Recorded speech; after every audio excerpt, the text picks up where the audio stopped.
والصلاة والسلام على أشرف الأنبياء والمرسلين نبينا محمد وعلى آله وصحبه أجمعين.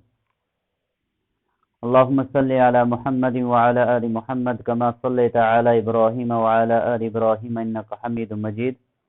اللهم بارك على محمد وعلى آل محمد كما باركت على إبراهيم وعلى آل إبراهيم إنك حميد مجيد. اللهم علمنا بما ينفعنا وانفعنا بما علمتنا إنك على كل شيء قدير. قال المصنف رحمه الله تعالى في كتابه الأربعين النووية عن عمر رضي الله تعالى عنه أيضا قال: بينما نحن جلوس عند رسول الله صلى الله عليه وسلم ذات يوم إذ طلع علينا رجل شديد بياض الثياب شديد سواد الشعر لا يرى عليه أثر السفر ولا يعرفه منا أحد حتى جلس إلى النبي صلى الله عليه وسلم فأسند ركبتيه إلى ركبتيه ووضع كفيه على يديه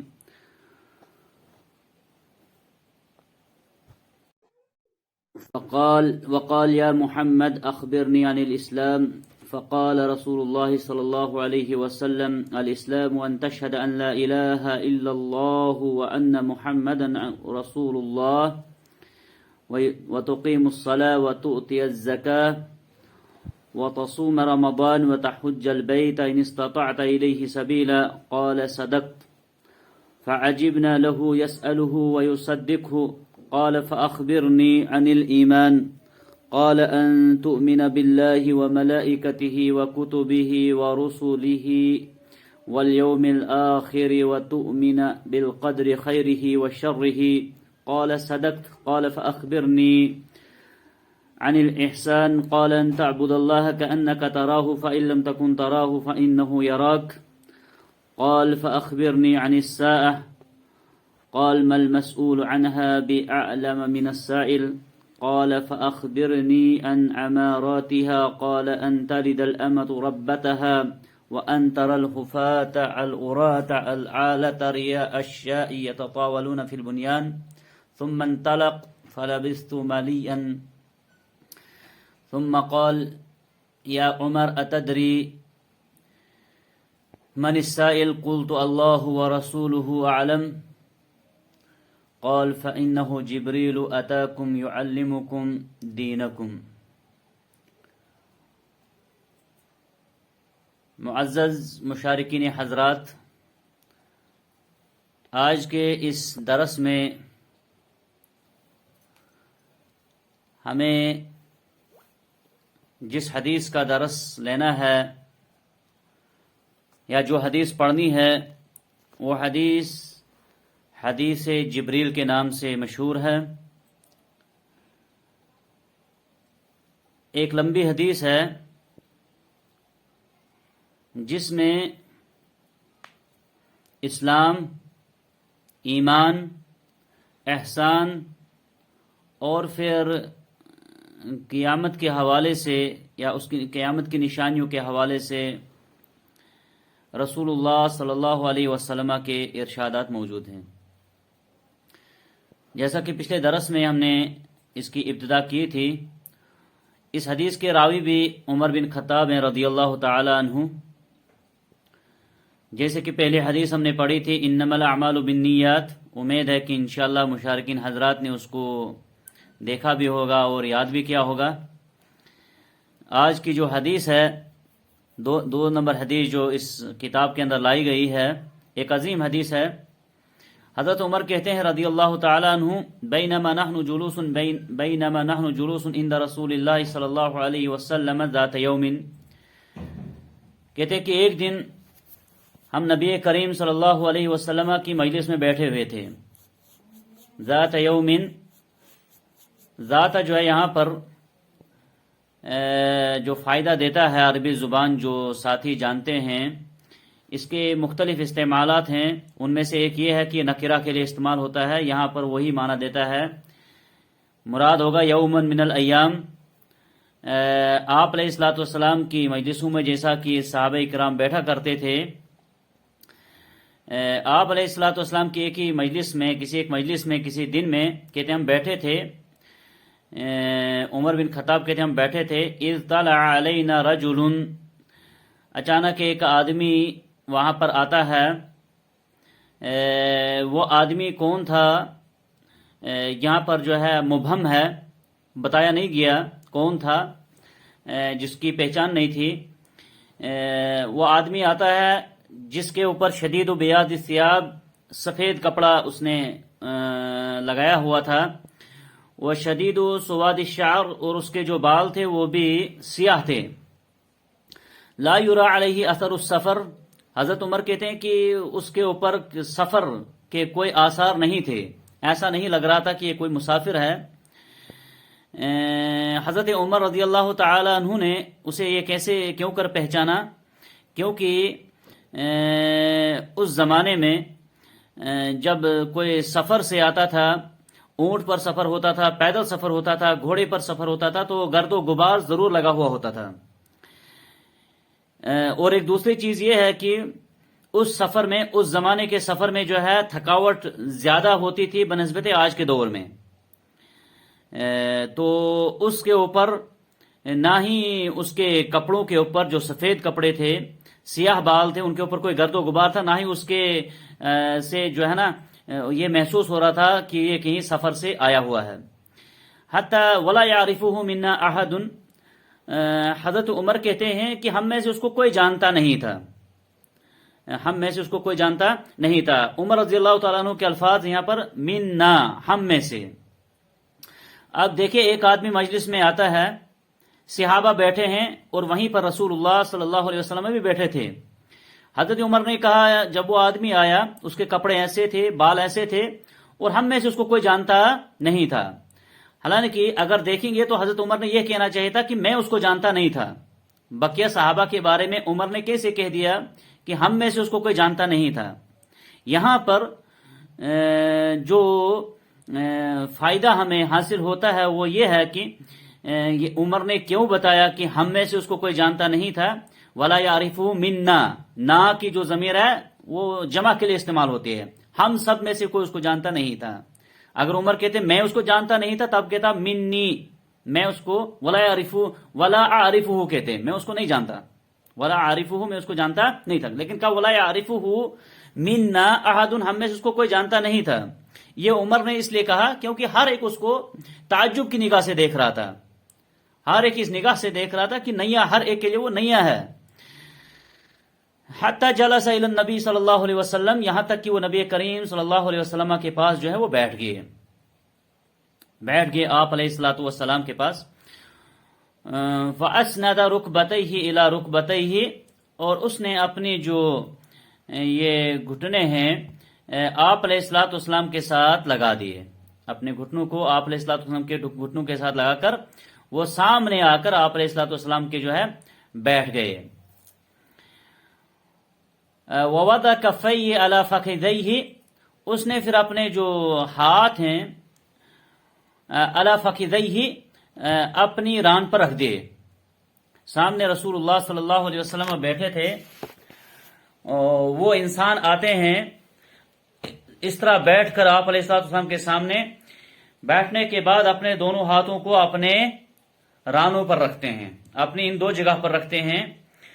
اور یہ یہاں پر ہمیں فائدہ یہ دیتا ہے کہ استاد کے سامنے کس طرح ادب کے ساتھ بیٹھا جائے۔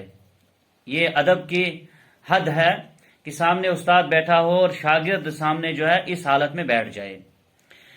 تو اس کے بعد کہتے ہیں وضع یدیہ علی فخذیہ، اس نے اپنے ہاتھوں کو اپنے دونوں رانوں پر رکھا، وقال، اور پھر کہنے لگا یا محمد، یا محمد، اے محمد صلی اللہ علیہ وسلم۔ یہاں پر نہیں کہا یا رسول اللہ صلی اللہ علیہ وسلم، یا نبی اللہ۔ وجہ کیا ہے؟ علماء کرام کہتے ہیں کہ اس لیے اس نے کہا یا محمد کیونکہ جو دیہات سے لوگ آتے تھے وہ رسول اللہ صلی اللہ علیہ وسلم کو اکثر یا محمد کر کے پکارتے تھے، دیہات کے جو لوگ آتے تھے آپ علیہ الصلوۃ والسلام کے پاس، وہ آپ علیہ الصلوۃ والسلام کو جو ہے محمد کے نام سے پکارتے، یا محمد.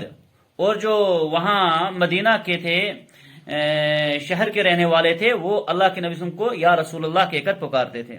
اس نے کہا یا محمد اخبرنی عن الاسلام، اے محمد صلی اللہ علیہ وسلم ہمیں اسلام کے بارے میں بتائیے، ہمیں اسلام کے بارے میں بتائیے. ما هو الاسلام، اسلام کیا چیز ہے؟ آپ علیہ السلام نے فرمایا الاسلام ان تشهد ان لا الہ الا اللہ وان محمد رسول اللہ. اسلام یہ ہے کہ تو گواہی دے نہیں ہے کوئی معبود برحق سوائے اللہ کے، اور یہ بھی ساتھ ساتھ تیری گواہی ہونی چاہیے کہ رسول اللہ جو ہیں وہ اللہ کے رسول جو ہیں وہ محمد صلی اللہ علیہ وسلم ہیں.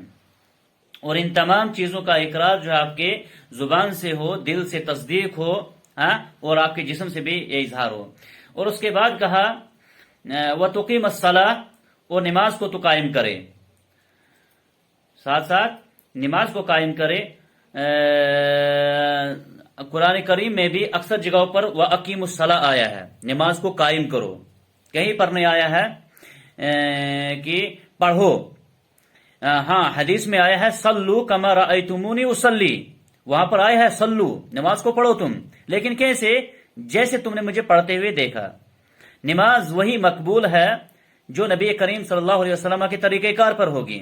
اقامت الصلاۃ کا معنی یہی ہے کہ نماز کو اس کے تمام ارکان، شروط، واجبات اور سنن کے ساتھ ادا کیا جائے. یہ ہے اقامت الصلاۃ کے معنی. تو نماز کو قائم کریں. وَتُؤْتِيَ الزَّكَاةَ، اور اگر رب العالمین نے آپ کو مال سے نوازا ہے، اس مال میں سے جو ہے اللہ کا حصہ جو فرض ہے زکوٰۃ، اس کو آپ ادا کیجیے. وَتُؤْتِيَ الزَّكَاةَ وَتَصُومُ رمضان، اور رمضان کے روزے رکھے، رمضان کے روزے رکھے، اور یہ بھی جو ہے فرض ہے. نماز کے روزے بھی فرض ہیں، یہ رمضان کے روزے بھی فرض ہے. اس کے بعد وَتَحُجَّ الْبَيْتَ، حج بیت اللہ جو ہے یہ بھی پانچواں رکن ہے. ان استطعت الیہ سبیلا، اگر آپ کو اس کی طاقت ہے، اگر آپ کو یہ ادا کرنے کی طاقت ہے. اس کے بعد اس سوال کرنے والے نے کہا ان تمام چیزوں کو ذکر کرنے کے بعد جو رسول اللہ نے 5 ارکان یہاں پر ذکر کیے، اور بعض احادیث کے اندر جو ہے آپ علیہ السلام کا فرمان جو ہے وہ یہ ہے بنی الاسلام علی 5، اسلام کی جو بنیاد ہے وہ 5 چیزوں پر ہے، 5 ارکان ہے اسلام کے. اگر یہ 5 کے 5 پائے گئے تو وہ ایک انسان جو اپنے آپ کو مسلم کہہ سکتا ہے، ان 5 کو ماننے والا. ان 5 میں سے کسی ایک کو بھی انکار کرنے والا، چھوڑنے والا جو ہے اس کا اسلام قابل قبول نہیں ہوگا. الا من عذر، جیسا کہ اگر حج کوئی نہیں کر سکتا ہے، یا پھر نماز ہے. توحید میں تو کوئی کسی کو معذرت نہیں ہے، یہ ہر ایک انسان کو جو ہے توحید جو ہے وہ کامل ہونی چاہیے. تو اس کے بعد اس آدمی نے جس نے سوال کیا تھا اس نے کہا صدقت، آپ نے صحیح بولا. اس انسان نے کہا محمد صلی اللہ علیہ وسلم سے آپ نے صحیح بولا. جب یہ الفاظ حضرت عمر کہتے ہیں کہ ہم نے سنے، پہلے تو سوال کیا، سوال کرنے کے بعد جواب سننے کے بعد بولا آپ نے صحیح بولا. فَأَجِبْنَا لَهُ يَسْأَلُهُ يُصَدِّقُهُ، ہمیں تعجب ہوا یہ کیسا انسان ہے، سوال بھی کرتا ہے اور تصدیق بھی کرتا ہے، ایسا لگتا ہے کہ اس کو پہلے سے بھی اس چیز کا علم ہے. اس کے بعد کہنے لگا قال فاخبرنی عن الایمان، پھر کہنے لگا اللہ کے رسول صلی اللہ علیہ وسلم سے آپ ایمان کے بارے میں بتائیے. ما هو الایمان، ایمان کس چیز کو کہتے ہیں؟ تو رسول اللہ صلی اللہ علیہ وسلم نے فرمایا ان تؤمن باللہ وملائکتہ وکتبہ ورسلہ والیوم الآخر وتؤمن بالقدر خیرہ وشرہ. ایمان یہ ہے کہ تو ایمان لائے اللہ پر، اور ایمان جو ہے دل سے تصدیق، زبان سے اقرار، اور پھر جسم کے اعضاء سے جو ہے جو واجبات ہیں، جو مطالبات ہیں، ان کو پورا کرنے کا نام جو ہے وہ ایمان ہے. ایمان کن چیزوں پر لانا ہے؟ اللہ پر ایمان لانا ہے. وملائکتہ، اللہ کے فرشتوں پر ایمان لانا ہے. وکتبہ، جو نازل کردہ کتابیں ہیں، اور جو آخری کتاب ہے وہ قرآن کریم ہے، ان پر ایمان لانا ہے.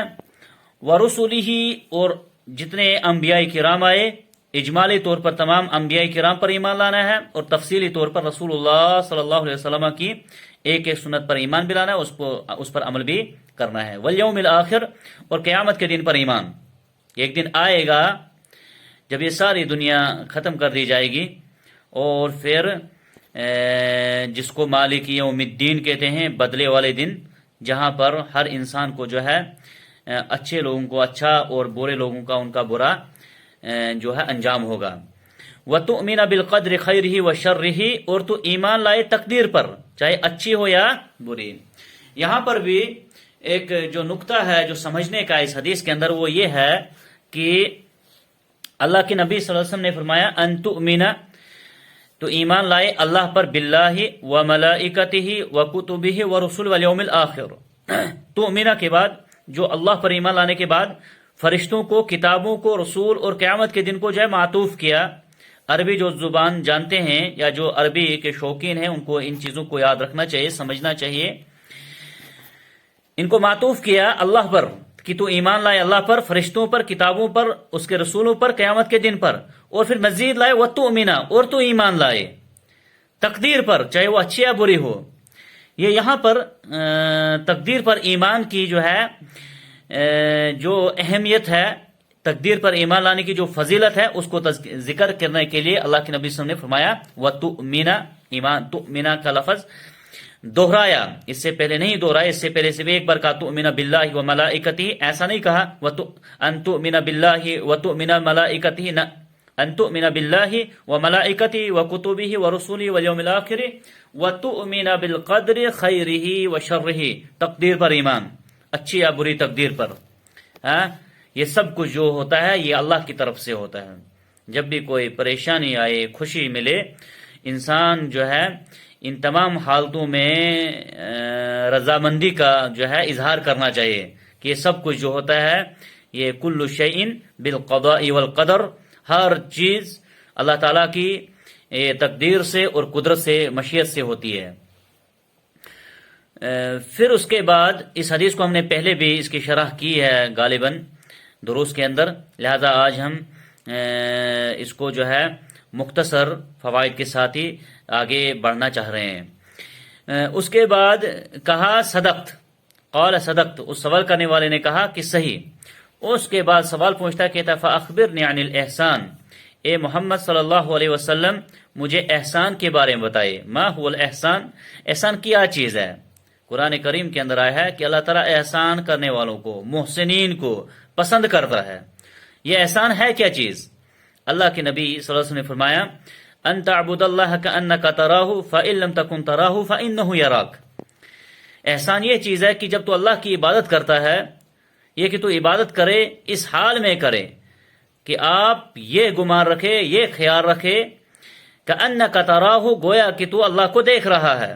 کوئی بھی عبادت آپ کرو گے، آپ اس طریقے سے کیجئے، آپ کے دل کے اندر یہ خیال رہے کأنک تراہ، گویا کہ آپ اللہ کو جو ہے وہ دیکھ رہے ہیں۔ آپ کی عبادت کے اندر رب کا ڈر، رب کی رضا، اخلاص، یہ تمام تر چیزیں شامل ہونی چاہیے۔ فإن لم تکن تراہ فإنہ یراک، اگر یہ کیفیت آپ کے اوپر نہیں آ سکتی ہے، آپ کے اندر خیال یہ نہیں آ سکتا ہے، چاہے آپ نماز پڑھتے ہیں، کوئی بھی نیک کام کرتے ہیں، چاہے چھوٹی سی نیکی ہو یا بڑی نیکی ہو، آپ کوئی بھی کام کرتے ہیں تو آپ کو اس طریقے سے کرنا ہے کہ اگر میں اللہ کو دیکھ رہا ہوں، اگر ایسا خیال نہ آئے، کم سے کم اتنا خیال آپ کو رہنا چاہیے کہ میں جو یہ کام کر رہا ہوں مجھے اللہ دیکھ رہا ہے، مجھے اللہ دیکھ رہا ہے۔ عبادت کرنے میں، اچھے کام کرنے میں ہمیشہ ایک انسان کا تصور یہ ہونا چاہیے، نیکی یہی ہے، احسان یہی ہے۔ یہ نہیں کہ کوئی اچھا کام کرے، عبادت کرے، اس میں جو ہے وہ لوگوں کی رضامندی ہو، لوگوں کو دکھلاوا ہو وغیرہ، ان تمام تر چیزوں کا جو ہے یہ عبادت کو ضائع کر دیتی ہے، تمام تر چیزیں عبادت کو ضائع کر دیتی ہیں۔ قال فاخبرنی عن الساعہ، پھر کہا مجھے قیامت کے بارے میں بتائیے، ساعہ اس گھڑی کے بارے میں۔ یسألونک عن الساعہ، قرآن میں بھی آیا ہے کہ یہ لوگ آپ سے ساعہ اس گھڑی کے بارے میں جس کا وعدہ کیا گیا ہے، اس قیامت کے بارے میں، اس کے بارے میں آپ سے سوال کرتے ہیں۔ یہاں پر بھی اس نے کہا کہ آپ مجھے قیامت کے بارے میں بتائیے، قیامت اس گھڑی کے بارے میں بتائیے۔ یہاں پر جو جواب دیا رسول اللہ صلی اللہ علیہ وسلم نے، مل مسئول عنہا بعلم من السائل، آپ علیہ الصلوۃ والسلام نے فرمایا کہ جو سوال کرنے والا ہے یا جس سے سوال کیا جاتا ہے وہ اس کے بارے میں زیادہ کچھ نہیں جانتا ہے جو سائل ہے، یعنی اس میں دونوں ہم برابر ہیں۔ قیامت کب قائم ہوگی اس کے بارے میں ہم دونوں برابر علم رکھتے ہیں، یعنی ہم دونوں کو اس چیز کا علم نہ سائل کو پتہ ہے نہ ہی جس کو پوچھا جاتا ہے اس کو پتہ ہے کہ قیامت کب ہوگی۔ کیوں؟ کیونکہ قرآن کریم میں اللہ رب العالمین نے فرمایا ان اللہ عندہ علم الساعہ، قیامت کی گھڑی کے بارے میں جو علم ہے وہ اللہ کے پاس ہے، اللہ کے بغیر اس چیز کو کوئی نہیں جانتا ہے۔ قیامت کے دن کے بارے میں اللہ کے بغیر کوئی نہیں جانتا ہے۔ یہ علم غیب جو ہے، غیب کا جو علم ہے وہ اللہ کے بغیر کسی کے پاس نہیں ہے۔ یہ ایک انسان مسلمان کا ایمان ہونا چاہیے۔ بعض دفعہ یہ خبریں جو پھیلائی جاتی ہیں فلانی 2030 میں 25 میں 20 میں کبھی کہا گیا تھا قیامت آئے گی، ان تمام تر چیزوں کی طرف التفات کرنا ایک مومن کو زیبا نہیں دیتا، کیونکہ جس چیز کا علم صرف اللہ کے پاس ہے وہ دنیا کی کسی چیز کے پاس، دنیا کے کسی مخلوق کے پاس ممکن نہیں ہے، یہاں تک کہ اللہ کے رب العالمین نے اس کا جو ہے اپنے برگزیدہ جو اس کے رسول تھے، بندے تھے، ان کو بھی اس چیز کا نہیں بتایا۔ اس کے بعد کہا فَأَخْبِرْنِي عَنْ أَمَارَاتِهَا، پھر اس کے بعد اس نے کہا، سوال کرنے والے نے، ہمیں اس کی گھڑی، اس قیامت کے دن کے بارے میں جو ہے آپ بتائیں، اس کی قیامت کی نشانیوں کے بارے میں۔ اماراتها، امارہ بمعنی جو ہے علامہ، اس کی نشانیاں کیا ہیں، اس کی نشانیاں کیا ہیں، اس کے حوالے سے میں بتا دیجئے۔ ہاں کی جو ضمیر ہے وہ ساعہ کی طرف لوٹتی ہے، قیامت کی طرف لوٹتی ہے کہ اس قیامت کی گھڑی کی نشانیاں کیا ہیں۔ کہا رسول اللہ صلی اللہ علیہ وسلم نے، قال ان تلد الامۃ ربتها، یہ کہ قیامت کی نشانیوں میں سے یہ ایک نشانی بھی ہے کہ لونڈی جو ہے اپنے آقا کو جنم دے گی۔ وَأَن تَرَى الْحُفَاةَ الْعُرَاةَ الْعَالَةَ رِيَاءَ الشَّاءِ يَتَطَاوَلُونَ فِي الْبُنْيَانِ، اور یہ کہ آپ دیکھو گے حفات ننگے پاؤں، العرات ننگے بدن، العالہ محتاج فقیر لوگ، ریاء الشاء بکریوں کو چرانے والے، یتطاولون فی البنیان وہ جو ہے یہ مکانات تعمیر وغیرہ جو ہوتی ہے ان کے بنانے میں جو ہے ایک دوسرے سے اونچے اونچے بنانے میں ایک قسم کا وہ مقابلہ کریں گے۔ کون لوگ؟ ننگے پاؤں، ننگے بدن، کمزور فقیر لوگ، بکریاں چرانے والے۔ یہ قیامت کی ایک نشانی ہے کہ جو فقیر لوگ جو معروف تھے ان کے پاس بھی دولت اس طرح آ جائے گی کہ وہ بھی جو ہے مکانات بنانے میں، بڑی بڑی تعمیرات میں جو ہے ایک دوسرے کا جو ہے مقابلہ کریں گے۔ ایک بلڈنگ بنائے گا، دوسرا کہے گا میں اس سے اونچی بناؤں گا۔ اور غالباً اگر ہم دیکھیں گے آج یہ چیز موجود ہے، دیکھنے کو ملتی ہے۔ اللہ تعالی ہم سب کے جو ہے نا ایمان کی حفاظت کرے۔ مال کا مل جانا، دولت کا مل جانا، یہ تمام تر چیزیں جو ہے یہ خیر کی علامت نہیں ہوگی اگر انسان کو ساتھ ساتھ ایمان نہیں ہوگا، ساتھ ساتھ ایمان نہیں ہوگا، کیونکہ یہ جو مال ہے یہ بھی ایک فتنہ ہے، آزمائش ہے ایک انسان کے لیے۔ وہ مال جو ایک انسان کو دین سے دور کر دے، وہ دولت جو انسان کو نمازوں سے غافل کر دے، وہ دولت جو انسان کے دل سے رحم ختم کر دے، وہ دولت جو انسان کو جو ہے آخرت سے غافل کر دے، ایسی مال سے، ایسی دولت سے ایک انسان کو پناہ مانگنی چاہیے۔ ہاں دولت ہو، دولت کے ساتھ ساتھ دین ہو، دولت ہو اس کے ساتھ ساتھ نمازیں ہو، دولت ہو اس کے ساتھ ساتھ رحم دل ہو، یہ بڑی نعمت ہے، یہ بڑی نعمت ہے۔ لہذا دولت کا ہونا یہ بھی تب تک اچھائی کی علامت یا خیر کی علامت نہیں ہوگی جب تک اس کے ساتھ ساتھ ایمان ساتھ نہ ہو، رب کا خوف ساتھ نہ ہو۔ اور پھر دولت کا نہ ہونا بھی جو ہے ضروری نہیں ہے کہ ہر فقیر جو ہے وہ دیندار ہوگا یا ہر دولت مند نافرمان ہوگا، نہیں۔ ایسا ہرگز نہیں. البتہ یہ ایک نشانی بتائی اللہ کے نبی نے، جو اس قسم کے لوگ بھی ہوں گے ان کے پاس بے دولت کے خزانے جو ہے وہ اللہ تعالیٰ کھول دے گا. ایسے ہی ایک حدیث کے اندر اللہ کے نبی صلی اللہ علیہ وسلم نے فرمایا تھا کہ ایک وقت آئے گا اللہ تعالیٰ جو ہے اپنے مال کے جو خزانے جو ہے، دولت کے خزانے جو ہے، دولت کے دروازے جو ہے کھول دے گا. اور مجھے خوف ہے کہ جو لوگ جو ہیں فقیری کی وجہ سے، محتاجی کی وجہ سے، غربت کی وجہ سے دین سے دور نہیں ہوں گے، بلکہ لوگ دور ہوں گے دین سے، وہ ان پر اللہ تعالیٰ خزانے کھول دے گا دولت کے، اس سے دین سے دور ہو جائیں گے. تو اور اسی کی بڑی مذمت آئی ہے کہ اگر ایک انسان دولت کی وجہ سے، دنیا کی وجہ سے آخرت کو بھول جائے، ایسی دنیا کمانے سے ایک انسان کو اللہ تعالیٰ سے پناہ مانگنی چاہیے جو انسان کو آخرت سے غافل کر دے. کیونکہ یہ دنیا جو ہے جہاں کماتے ہیں وغیرہ یہ سب کرتے ہیں، یہ عارضی ہے. ہم دیکھتے ہیں آئے روز حادثات کیسے پیش ہوتے ہیں، واقعات، وفاتیں جو ہے کیسے ہو رہی ہیں، کس حال میں ہو رہی ہیں. تو ان تمام تر وفاتوں سے ہمیں یہی سبق ملتا ہے کہ عارضی چیز ہے، کوئی اس کی میعاد نہیں ہے، کسی بھی وقت انسان جو ہے اس دنیا سے چلا جاتا ہے. لہٰذا اس دنیا کو کمانے میں اتنی دلچسپی نہیں دینی ہے کہ انسان جو ہے وہ آخرت کے سفر اور آخرت کو بھول جائے. اس کے بعد قال ثم انطلق، پھر کہا حضرت عمر نے رضی اللہ تعالیٰ عنہ نے کہ وہ واپس چلا گیا. فلبثت ملیا، میں کچھ دیر تک وہاں ٹھہرا رہا، کچھ وقت تک. ملین برہت من الزمن کو کہا جاتا ہے، وقت کی ایک چھوٹے سے وقت، مختصر سے وقت میں وہاں پر رہا. ثم قال لی، پھر مجھ سے کہا، یا عمر، رسول اللہ صلی اللہ علیہ وسلم نے مجھ سے کہا، یا عمر اتدری من السائل، اے عمر کیا آپ جانتے ہو کہ یہ سوال کرنے والا کون تھا، سائل کون تھا؟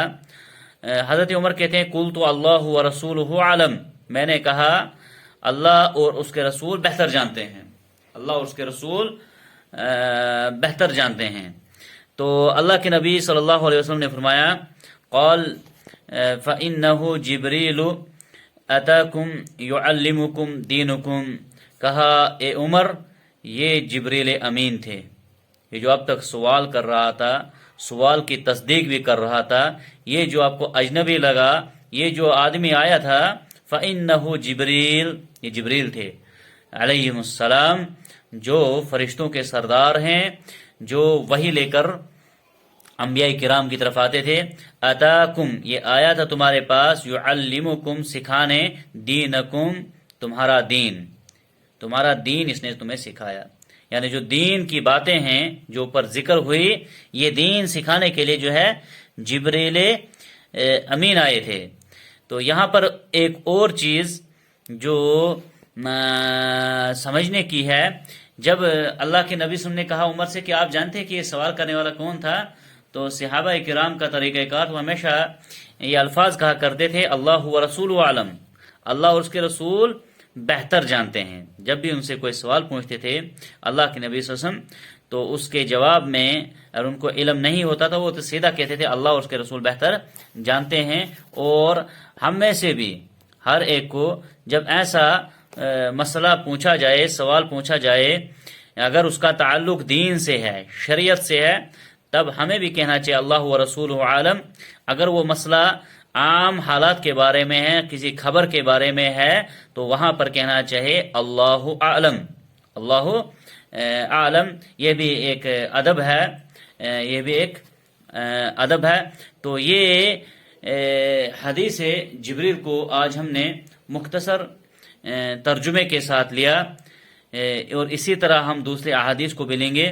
یہ حدیث امام مسلم رحمۃ اللہ علیہ نے اپنی کتاب کے اندر بھی، صحیح مسلم کے اندر اس حدیث کو نقل کیا ہے.